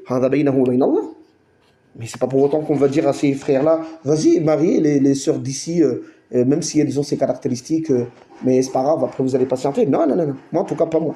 Moi, je dirais à ces frères-là, non, n'acceptez pas. Ne vous mariez pas en Grande Comore. Ne vous mariez pas à Moroni. Parce qu'on a essayé, on a vu. Mariez-vous dans les îles. C'est mieux. Et de la même manière qu'il y a une sœur, on ne va pas lui dire, comme le prophète l'a fait avec la sœur, ne te marie pas avec lui là, parce qu'il frappe ses femmes. Ne te marie pas avec l'autre. Enfin, qui est Oussama. Marie-toi avec Oussama. Et c'est pour cela qu'il est très important de rappeler ce point ici. Que certes, la hijra est une cause de réforme pour les sœurs qui sont atteintes par ces mauvaises caractéristiques, mais pour que cette cause ait l'effet escompté, il y a une condition. Il faut que le muhajir, il faut que la muhajira, la sœur qui fait la hijra, ait en tête que l'esprit de la hijra est de se désavouer des mécréants, de leur mode de vie, de leur mentalité, pour s'éduquer en terre d'islam selon les valeurs islamiques. Parce que sans cela, ce n'est pas possible de pouvoir se réformer. Ce n'est pas possible. Et ici, je fais un rappel spécifique à nos frères et sœurs de France. Spécifiquement à eux, dans ce contexte-là. En gros, ce que j'essaie de dire ici, parce que là, on est en train de voir les choses à faire pour se réformer pour les sœurs qui sont atteintes par certaines mauvaises caractéristiques. On a vu que la première chose à faire, c'est de reconnaître qu'on a ces mauvaises caractéristiques. Ça, c'est un. Parce que si on ne reconnaît pas, comment on peut songer à se réformer? Ça, c'est un. De deux, ad-du'a. Il faut beaucoup invoquer Allah Azza wa Jal. Parce que tout bien qui nous arrive, et le fait de se réformer, c'est un khayr, c'est un bien en soi. Et tout bien qui nous arrive, comme on l'a vu dans les versets coraniques, ça vient d'Allah. Et on a vu aussi que parmi ce qui fait que beaucoup de sœurs ont des mauvaises caractéristiques, c'est l'influence de Shaitan. Donc il faut invoquer Allah. Donc ça, c'est la deuxième chose à faire. Invoquer Allah subhanahu wa ta'ala. Troisième chose, c'est la hijra. Quitter les pays mécréants pour les pays musulmans. Mais j'ai tenu à faire ce rappel que la hijra, elle a un effet de réforme sur nos sœurs qui sont éprouvées par ces mauvaises caractéristiques, à condition que ces sœurs-là gardent à l'esprit que le but de la hijra, l'esprit de la hijra, c'est de se désavouer des mécréants, de se désavouer de leur pays, de leurs croyances, de leur religion, de leur mode de vie, de leur mentalité, de leurs valeurs, pour s'imprégner des valeurs islamiques. Parce que beaucoup de sœurs, ils font ces erreurs. Lorsqu'elles font la hijra, c'est comme si pour elles, c'est une opportunité d'investissement ou juste un voyage à faire. Une fois en terre d'islam, au lieu de se désavouer des koufars et de leur mode de vie, elles cherchent à revivre le même mode de vie qu'elles avaient dans les pays mécréants et vivre le même mode de vie en terre d'islam, dans les pays musulmans. Non, c'est pas comme ça que ça fonctionne. Parce qu'en islam, on a des valeurs. Les koufars, ils ont des valeurs. Et les deux valeurs, ils ne vont pas ensemble, ils sont contradictoires. Comme ce que je viens de citer ici en guise d'exemple. Les koufars, ils enseignent les femmes qu'elles doivent se rebeller, qu'elles doivent être caractérielles, elles ne doivent pas se laisser faire, qu'une femme ne doit pas se laisser faire. C'est comme ça que les koufars, ils enseignent les femmes, que ce soit en France ou dans les pays mécréants, qu'une femme, elle ne doit pas se laisser faire, etc., etc. Alors qu'en islam, non, c'est tout l'inverse. Une femme, elle doit se montrer humble, discrète et pudique. Elle est sous la domination d'un homme. Elle est sous la domination d'un homme. Et quand elle se marie, elle doit obéir à son mari. Elle doit avoir de l'humilité envers son mari. Se rabaisser devant son mari. Mais là, c'est des valeurs, en fait. Aujourd'hui, quand on en parle, c'est que les sœurs. Hein. C'est que les sœurs qui ont vécu dans les pays mécréants qui, ouais, non, mais c'est pas normal, parce que le code civil français, quel code civil français? Parce qu'en fait, elles gardent, en fait, au lieu de se désavouer de ces valeurs des mécréants, en fait, elles veulent d'ailleurs, subhanallah, j'ai des filles de ma famille, elles m'ont dit, c'est mes nièces en fait, c'est mes nièces. Elles m'ont appelé, ils m'ont dit, parce qu'en fait, elles m'aiment beaucoup parce qu'on discute avec. Et ils m'ont dit, tonton, excuse-moi, ils m'ont dit, tonton, est-ce que tu peux aller, parce que toi, est-ce que tu peux aller parler à notre père et tout, parce que tu es convaincant et tu le convaincs qu'en fait, on doit se marier. Et je leur ai demandé, est-ce que vous êtes prête à obéir en tout et pour tout à un homme qui est pauvre, qui n'a rien à vous offrir, de matériel. Hein. Est-ce que vous êtes prêts à ça? Ils ont réfléchi, ils ont dit non. J'ai dit, bah, vous n'êtes pas prêts au mariage en fait. Du moins en islam. Je ne sais pas les mariages à la mairie, mais en islam, vous n'êtes pas prêts en fait. Alors là, pas du tout. Et il y a beaucoup de sœurs comme ça. Qu'est-ce que tu peux nous conseiller Il y a une sœur, je lui ai dit une fois, mais excuse-moi, Ourti, pourquoi tu veux te marier? Dans un email, il m'a envoyé un email pour la conseiller, etc., etc. Et des fois, quand je leur pose ce genre de questions, ça les met mal à l'aise. Parce qu'en fait, on a mis le doigt sur des choses qu'ils ne veulent pas comprendre. J'ai dit, pourquoi tu veux te marier? Et elle m'a dit que, en fait, c'est parce qu'elle était éprouvée par le désir, etc. J'ai dit, tu sais, ma soeur, laisse-moi t'expliquer un truc, comme si tu étais ma fille. Elle m'a dit, d'accord. J'ai dit, tu vois, si tu te maries parce que tu es éprouvé par des désirs sexuels et tout, eh bien sache que ça s'apprend pas, en fait. Tu vois? Ça s'apprend pas. Même un enfant de 13 ans, même s'il a vécu dans une chambre, demain il se marie, il n'a pas besoin d'apprendre comment avoir un rapport avec son épouse. J'ai dit, c'est pas ça qui compte. J'ai dit, crois-moi, ma soeur, moi, quand je me suis marié, j'étais très jeune. Et crois-moi, tu ne dois pas te préparer à ça. Dis-toi bien que tu dois te préparer à obéir à un homme. Et cet homme-là, il n'a pas été taillé pour toi. C'est un homme que tu ne connais pas. Tu ne sais pas ce qu'il a vécu. Il a un vécu. Il a des choses. Il a des défauts, il a des erreurs. Il y a des choses que tu ne vas pas aimer. Et l'islam te demande d'obéir à cet homme-là. L'islam te dit que si tu devrais te prosterner devant quelqu'un, ce sera cet homme-là. Et je lui ai donné un exemple, je lui ai dit, tu vois, moi, quand je rigole, tout le monde rigole sans savoir pourquoi je rigole. Et quand c'est quand c'est une personne qui veut m'expliquer quelque chose et que je rigole, ça le met mal à l'aise. J'ai dit, moi, quand je fais ça à ma femme, il a envie de pleurer, frère. Mais imagine, il doit m'obéir. Et moi, j'arrive pas à changer, on fait comment? Tu crois que c'est facile? Imagine une sœur, elle a vécu chez le Koufa, qui lui disent non, tu dois te rébeller, tu dois ceci, tu dois kada, tu dois pas te laisser faire, etc. Et il veut se marier. C'est pas facile tout ça. Et c'est ça le vrai problème. C'est ça le véritable problème. C'est que ces sœurs-là, certes la hijra c'est une cause pour que ces sœurs-là qui ont ces mauvaises caractéristiques se réforment, mais ces sœurs-là ne comprennent pas que le but de la hijra c'est de se désavouer justement des valeurs des mécréants. C'est ça le but de la hijra. Et s'imprégner des valeurs islamiques, et c'est pas facile, c'est pas évident. Ça demande des efforts. Et des fois, tu essayes, tu trébuches, tu essayes, tu trébuches, etc. C'est pas évident tout ça, de s'éduquer. Par exemple, je vais vous dire un truc. Ici, nous ici, c'est vrai que on est ici, c'est un pays musulman, mais voilà, il y a certaines choses aussi qui viennent des koufars un peu. Par exemple, je ne sais pas si je l'ai déjà dit, mais c'est pas évident d'être salafi et être de Moroni. C'est pas facile. C'est pas évident, c'est très difficile. Moi, mon père et ma mère, ils viennent de Moroni. Mes grands-pères maternels et paternels, ils viennent de Moroni. Et ici, il y a des valeurs vraiment énormes, bizarres, qui vont vraiment directement à l'encontre de l'islam. Et on fait comment? Moi, des fois, je vais dans des villages éloignés pour traîner avec des frères là-bas, pour essayer de m'éduquer selon leurs valeurs à eux. Et je vais vous donner un exemple, par exemple. L'islam, en fait, parmi les valeurs en islam, l'islam nous enseigne, en fait, à être bienveillant et accueillant envers son invité. Quand tu as un invité chez toi, et vraiment à le servir, voilà, et ça, je peux vous dire, ce n'est pas des valeurs de Moroni, ça. Hein. Surtout envers les autres villages, non. À Moroni, c'est tout l'inverse. Nous, on nous éduque que nous, on est meilleurs que tout le monde. D'ailleurs, une fois, j'ai lancé la problématique à ma mère, et elle a commencé à me dire, c'est vrai que...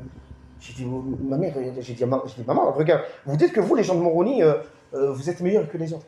Mais t'imagines que sur 900 000 habitants, 1 million de personnes, Allah, il a choisi juste les meilleurs, il les a mis dans une seule ville. Et les autres, là. Tu crois vraiment qu'Allah, il a fait ça? Il a commencé à réfléchir que c'est vrai, on a un problème. Une fois dans la mosquée principale de Moroni, parce qu'il y avait un imam qui venait de Mbéni, c'est un village très éloigné d'ici, et voilà, c'est quelqu'un qui étudie à Médine, il connaît le Coran, etc. Et voilà, j'étais là, les papas de Moroni voulaient que moi je dirige la prière. J'ai dit au monsieur, vas-y, dirige la prière. Et quand elle a dirigé la prière, voilà, les papas de Moroni, ils voulaient me faire la peau. Mais moi, je ne me laisse pas faire. J'ai dit, mais attends, c'est l'islam ici. Et une fois, je me suis levé, j'ai parlé, j'ai dit, écoutez, dites-moi en quoi vous, à Moroni, vous êtes meilleurs que les autres. Dans quoi? Et ils n'ont rien pu dire. Ils vont me dire quoi? Il y a un monsieur, il a dit, ouais, mais si toi tu vas dans son village, ce monsieur-là, il ne va pas accepter que toi tu diriges la prière. J'ai dit, mais papa, non, moi j'ai pas envie de diriger la prière dans son village. Hein. J'ai dit, mais moi si je vais dans son village, je vais encore le laisser diriger la prière là-bas. Parce qu'il a plus de rimes que moi, c'est ça que vous ne comprenez pas. C'est même pas une question de Moroni, de Mbéni, on s'en fout de ça. C'est pas une question de ça. Mais toutes ces valeurs de Moroni, des valeurs de Quraysh, des valeurs de Jahiliya, c'est pas évident d'être salafi et t'éloigner de ces valeurs-là. Et parmi les valeurs que prend l'islam, c'est le fait d'accueillir son invité. Et ça, c'est des valeurs, quand tu vas, par exemple, à Mouili, en Juin, même dans les villages ici, en Grande Comore, ils ont cet état d'esprit. Alors qu'à Moroni, non. Parce que les valeurs à Moroni, c'est que nous, c'est les autres qui doivent nous servir. Ça veut dire que si je vais dans un village d'un ami à moi, lui, il va bien m'accueillir, il va me servir, parce que pour lui, je suis son invité. Mais s'il vient chez moi, ici, mes parents, ils ne vont pas faire la même chose que lui, il a fait. Non. C'est à lui de nous servir ici, chez nous. Parce que nous, on est des gens de Moroni. Et ça veut dire qu'on doit se désavouer de ces valeurs. Et une fois, quelqu'un de Moroni m'a dit, pourquoi tu traînes avec des gens des villages? J'ai dit, à cause de ça. Ils m'apprennent des choses qui sont en accord avec l'islam, qu'à Moroni, j'apprends pas. Donc en fait, c'est ça l'objectif de la hijra. C'est qu'on se réforme. Mais il y a des sœurs, ils s'imaginent que la hijab, c'est pour aller mieux vivre dans un pays islamique. Et le prophète, il a connu plus de pauvreté quand il a fait la hijab. C'est là qu'il a commencé à attacher une pierre au ventre pour atténuer un petit peu la famine. Et il y a des sœurs, ils veulent des villas. Non, c'est pas comme ça que ça fonctionne. Donc ici, en fait, comme je l'ai dit, les sœurs, ils font ces erreurs-là. Qu'une fois en terre d'islam, au lieu de se dire non, en fait, on doit se désavouer des mécréants, de leurs valeurs, de leur mode de vie, et s'imprégner des valeurs islamiques, non, ils veulent vivre la France dans les pays musulmans. Non, non, non, non, c'est pas comme ça que ça fonctionne. Et le pire, en fait, c'est ces sœurs-là, elles vont vouloir inculquer ces valeurs aux gens qui sont dans les pays musulmans. Et c'est là que je me dis, je m'adresse, c'est un rappel que je fais aux frères de France, et aux frères et aux sœurs de France, spécifiquement. Naam. Voilà, donc je me dis que en fait c'est un rappel que je fais spécifiquement, je dis bien spécifiquement, et moi j'ai pas peur de le dire, à nos frères et nos sœurs de France. Parce que ça c'est quelque chose aussi que beaucoup d'entre nous, on l'a remarqué en fait. Yani, la France, contrairement aux autres pays mécréants, c'est un pays fanfaron en fait. C'est un pays fanfaron. C'est un pays vantard, en fait, qui s'imagine que avoir un idéal qu'il va imposer aux autres. Et ça, c'est historique, en fait. Et ça remonte depuis la Révolution française. Quand les autres pays d'Europe, voilà, ils ronronnaient dans l'ancien régime avec ces histoires avec ces histoires de rois qui étaient voilà, en accord avec Dieu et que voilà, obéir au roi, c'est obéir au Dieu, etc. Et voilà, les Français, ils étaient les premiers à commencer à réfléchir. Il y avait des philosophes dans cette optique-là à réfléchir que non, c'est pas possible. Ils ont commencé voilà, à mettre les bases de la révolution et ça s'est fait dans les années 1789. Et après, par la suite, ça a commencé avant, mais c'est là où ils ont officialisé. Après, voilà, ils ont déclaré la France un pays laïque. Les autres pays comme l'Amérique même, qu'on voit aujourd'hui, l'Amérique qui ronronnait sous la domination anglaise, ils ont pris modèle sur les Français, etc. Et c'est vrai, c'est historique tout ça.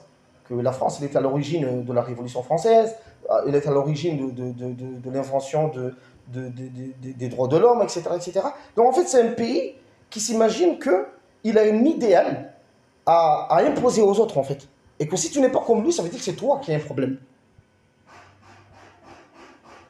Annie, la France pense qu'elle représente l'idéal et doit l'imposer aux autres. Et c'est ce qu'elle a toujours fait en Afrique, en fait. Les Français, ils viennent dans les pays africains, ils leur imposent leur manière d'être, leur manière de penser, etc. Parce que comme je l'ai dit, et je le dis clairement, c'est un pays fanfaron. C'est un pays vantard. C'est pas le cas de la Russie, par exemple. D'ailleurs, regardez les Russes aujourd'hui, quand ils collaborent avec des pays africains ou des pays sous-développés, ils font de manière à ce que, voilà, chacun y trouve son compte. L'Angleterre aussi, pareil. Alors que les Français, ils exploitent les Africains. En fait, ils s'imaginent qu'ils ont un idéal à offrir aux autres. Et c'est comme ça qu'ils ont divisé les Comoriens et les Maoris, en fait. C'est comme ça, en fait. Bien que c'est vrai. Et ça, bon, c'est une autre affaire. Parce qu'en fait, il n'y avait pas une unité territoriale entre Mayotte et les autres îles. C'est la France qui a uni ces territoires. Ça, il faut le dire, c'est vrai. Bon, bref. Mais je ne vais pas rentrer dans ce débat-là. Mais c'était pour des raisons. Yani, la France, il voulait savoir ce qui se passe au sud de l'Afrique. C'est pour ça que Mayotte, elle est restée française. Et ce qu'il fallait faire, c'est que toujours mettre les Comores dans un système de pauvreté. Pour dire, voilà, à l'échelle internationale, que ce pays, il ne peut pas s'assumer tout seul. Et pourquoi on va lui donner l'île de Mayotte? C'est un pays, il ne peut même pas s'assumer. Parce que la pauvreté qu'il y a ici, toutes les difficultés ici, c'est la France en fait. Avec ces histoires de CFA, la monnaie, etc. et tout le reste. C'est un pays fanfaron. En fait, c'est un pays que quand on regarde les... Et ça, il faut le voir aussi quand on va dans des pays... quand on va par exemple dans... Parce qu'en fait, cette fanfaronnade de la France, ça impacte leurs citoyens, y compris les frères et les sœurs salafis de France. Pourquoi ils ne sont pas influencés? Pourquoi? Et on le sent, on le voit. Quand par exemple on va en Égypte, on se retrouve tous là-bas. Il y a des Russes, il y a des Anglais, il y a des, voilà, il y a des gens de toute nationalité. Il y a des Américains, il y a des Français. Les Français, ils se distinguent toujours de tous les autres sur ça. Nous tous, en fait, c'est qu'on s'adapte à l'Égypte. Des muhajiroun qui nous viennent de la Russie, qui nous viennent de la Chine même, qui nous viennent de l'Angleterre, qui nous viennent de l'Espagne, qui nous viennent des États-Unis, qui nous viennent du Brésil. Tous, en fait, ils sont là pour s'imprégner des valeurs islamiques. Mais les Français, eux, ils veulent imposer leur modèle aux Égyptiens. C'est comme ça qu'ils font. Et si vous n'êtes pas comme eux, ça veut dire que c'est vous qui avez un problème. Et je me souviens, en Égypte, j'étais leur cauchemar là-bas. Je leur disais, mais attends, vous rigolez ou quoi? Parce qu'une fois, en fait, en Égypte, comment expliquer? Quand ils vendent des trucs, ils vendent les anciens, en fait. Même si c'est pas encore périmé, mais ils vendent les anciens, ils laissent les nouveaux au truc. Et en Égypte, en fait, un Égyptien, dans sa mentalité, quand tu vas dans sa boutique, c'est toi qui as besoin de lui. Parce que c'est toi qui es parti dans sa boutique. Et une fois, j'étais avec un frère de France, on est rentré dans une boutique, il y avait un Égyptien, il rangeait des trucs dans son étagère. Et on est rentré, on a dit salam alaikum, on a dit alaikum salam. Donc lui, il prend son temps pour ranger ses trucs avant de venir. Parce que pour lui, c'est nous qui avons besoin de lui, donc c'est à nous d'attendre. Et le Français, il a dit non, mais c'est pas normal, le client, il est roi. J'ai dit, il est roi où? On est en Égypte, mon frère. En France, c'est pas normal, le client, il est roi. J'ai dit, mais en France? Mais pas ici. Pas ici. Après, les Français, ils avaient toujours ce problème que, ouais, en Égypte, c'est pas normal, parce qu'il n'y a pas ceci, il n'y a pas cela. Ah, une fois, j'ai pris la parole, j'ai dit, mais vous êtes sérieux ou quoi? J'ai dit, moi je viens des Comores, il n'y a pas de madaba ici en Égypte. Comment moi je vais faire, moi? J'ai fait un an, je n'ai pas mangé de madaba. Des fois, j'avais le vertige. Mais c'est pas grave, je m'adapte. Pourquoi vous ne vous adaptez pas comme les autres, en fait? Pourquoi il y a un traitement spécifique aux Français? Pourquoi? Pour quelle raison? Vous croyez qu'on est dans l'ancien régime, là? Vous avez un idéal à imposer aux gens? C'est pas comme ça que ça fonctionne, les frères. Et là, vous êtes venus pour vous éduquer selon l'islam, ici, frère. Pour apprendre et tout ça, là. Parce que les Arabes, ils ont des caractéristiques et il faut les vivre pour voir. Et on comprend pourquoi Allah il a donné cette religion aux Arabes. Il fallait les Arabes pour défendre l'islam. Ils ont des valeurs que les autres pays n'ont pas. Les autres ethnies, ils n'ont pas. Et nous, on apprend de ça. Le sens de Al-Mourou'a, etc. On apprend d'eux. Et vous voulez imposer le modèle français en Égypte? Et une fois, il y avait un frère aussi, il m'a dit, non mais Abou Zahra, il faudrait que dans ta chaîne, tu fasses ceci, tu fasses cela, etc. Et moi, j'étais un petit peu étonné, j'ai dit, pourquoi? Parce que cette manière dont j'ai fait, est-ce qu'il y a un problème avec l'islam, avec le Coran et la Sunna? Ça contredit le manhaj salafi? Il m'a dit, non, non, non, non, pas du tout. Non, pas du tout. C'est juste que, comme il y a beaucoup de frères de France dans ta chaîne, ils risquent de mal le prendre. Attends, j'ai dit, mais attends, sérieux, Akhi, tu crois que ma chaîne, c'est une chaîne pour les frères de France? Pour les frères et les sœurs de France? J'ai dit, t'as pas vu que c'est marqué à Salafia fi Juzul al-Qamar? C'est quoi le rapport avec la France? J'ai dit, tu sais, moi, si j'écris en français, parce que si je dois écrire en comorien avec des lettres latines, beaucoup de Comoriens, ils auront du mal à lire. C'est pour ça que c'est plus facile d'écrire en français. Mais ma chaîne, elle n'a rien à voir avec les frères de France. Ni de près, ni de loin, frère. S'ils peuvent rentrer et profiter, alhamdoulilah, frère. Mais pourquoi c'est à moi de m'adapter aux humeurs des Français? S'ils trouvent que ma chaîne, elle n'est pas profitable pour eux, ils n'ont qu'à quitter ma chaîne, frère. Et les frères de France, en fait, justement, ils ont ce problème. C'est pour ça que quand ils partent en hijra, ils ont du mal à se réformer. Parce qu'ils ont été influencés par leur pays. Comme je l'ai dit, la France, c'est un pays fanfaron.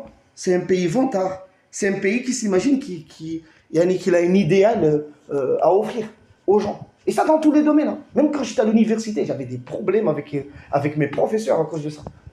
Parce que c'est vrai que dans le domaine des mathématiques, les meilleurs, c'est les Français et les Russes. Ce sont les meilleurs. Mais, contrairement aux Français, les Russes, ils démystifient les mathématiques. En fait, ils expliquent les mathématiques de manière simple. D'une manière que, même si tu n'es pas mathématicien de base, tu as l'impression que tu comprends, en fait. Tu as l'impression de participer un petit peu à l'ambiance. Même si tu ne comprends pas grand-chose. Et les Russes, quand ils expliquent, ils démystifient les mathématiques. Et les Français, c'est tout l'inverse. Ils mystifient plutôt. Ils expliquent de manière compliquée. D'une manière que, voilà, quelqu'un qui n'est pas mathématicien, il va s'imaginer que, non, les maths, c'est dur, il faut faire partie d'un groupe d'élite pour comprendre, etc. Et moi, j'aimais bien que j'étudie en France à Pierre-Marie Curie, mais j'aimais bien le système russe. J'aimais bien cette approche-là de démystifier les choses. Que même quand je parle de mathématiques à ma mère, elle va avoir l'impression qu'elle comprend ce que je lui dis. Qu'elle comprend de quoi il s'agit, alors qu'il y a des milliers de trucs à l'intérieur même des fois, il y a des fois, il y a des frères, et des fois, ça fait rire. Et des fois, il y a des frères et des sœurs, salafis, des fois, ils m'envoient des messages et ils me disent: hé, mon frère Abou Zahra, depuis que je suis dans ta chaîne, des fois quand tu parles des maths, j'ai l'impression que maintenant je comprends les maths. Alors que ce dont je parle, je suis sûr qu'il ne comprend rien du tout. Il ne comprend pas grand-chose, on va dire. Mais il a l'impression de, voilà, de participer. Mais ça, c'est une approche russe. Et quand je disais ça à mes professeurs en France, ils le prenaient très mal, en fait. Je dis: non, c'est pas normal. Je dis: c'est pas normal, pourquoi? Je dis: regardez Cédric Villani. Il va expliquer la topologie, il va faire des trucs. Il ne sait même pas comment expliquer. En gros, c'est ça, en fait, la France. Et ils influencent tout le monde, en fait. Pour eux, l'approche mathématique française, c'est la meilleure. Pourquoi c'est la meilleure? Il y a des Russes qui sont là. Et d'ailleurs, une chose que j'ai remarqué, en Russie, tu peux trouver, par exemple, un professeur je sais pas, dans un institut de mathématiques appliquées en mécanique. Tu vas le voir, il vit en France de manière humble. Il mange un pain avec du fromage. J'en ai rencontré un une fois dans un train. Il était venu en France, il voulait apprendre le français pour des vacances. Et il m'a dit que c'est un professeur voilà, dans un institut de mathématiques appliquées en mécanique en Russie. Et j'étais choqué. Quelqu'un comme ça en France, il s'habille en costume. Tiens, les Français, ils sont fanfarons. Ils sont vantards, en fait. Et ça influence les gens. Et ça influence les frères et les sœurs de France. Les frères et sœurs salafis. Que quand ils font la hijra, ils s'imaginent que c'est à eux de nous apprendre le modèle français, en fait. Une fois, j'ai dit à un frère de France: il n'y a aucun compagnon français, frère. Nous, au moins, on a un compagnon noir, africain. On a Bilal ibn Rabah. Il n'y a aucun compagnon français, frère. Des fois, les frères de France, ils font comme si la salafia, elle est française. Et si tu ne fais pas comme eux, il y a un problème. Alors, c'est à eux de s'adapter. C'est à eux de s'éduquer. Parce que c'est ça que je voulais dire ici, qu'en gros, ce que je veux dire, c'est quoi? La hijra, c'est parmi la troisième chose qu'il faut faire pour nos sœurs, pour se réformer des mauvaises caractéristiques.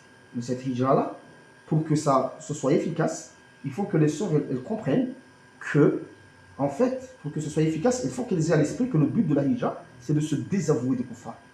C'est de se désavouer des mécréants. C'est ça l'esprit.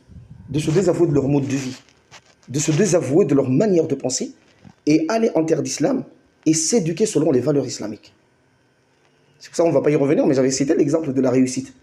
En islam, la réussite, c'est celui qui obéit à Allah Azza wa Jalla et à son messager et qui rentre au paradis. C'est ça le faouz. Si là maintenant tu vas voir des frères de France ici, même en commun. Il y en a un, il a ouvert un restaurant parce qu'en France, ils s'imaginent que la réussite, c'est l'argent, c'est le matériel, c'est avoir une vie de confort. Il y a un frère, soi-disant, il a fait la hijra ici, il ouvre une grande boutique, un grand magasin, et tu vois tous les frères, oh machallah, il a réussi dans quoi? Alors qu'il régresse dans la religion. Donc c'est ça, en fait, quand on fait la hijra, pour s'améliorer, pour se réformer, il faut mettre ça à l'esprit, hein, que le but, c'est de se désavouer des valeurs des mécréants, des koufars. Toutes ces valeurs-là qu'ils ont appris à nos sœurs là-bas, ces sœurs-là, ils doivent se désavouer de ça, de ces valeurs-là. Aujourd'hui, pour des sœurs salafis, ils s'imaginent qu'être pauvre, c'est un problème. Le prophète, il était pauvre. Subhanallah. Une fois, il y avait une sœur, elle critique, il m'avait envoyé un message pour critiquer son mari, que même le jour de l'Aïd, il n'a pas pu nous acheter des beaux vêtements.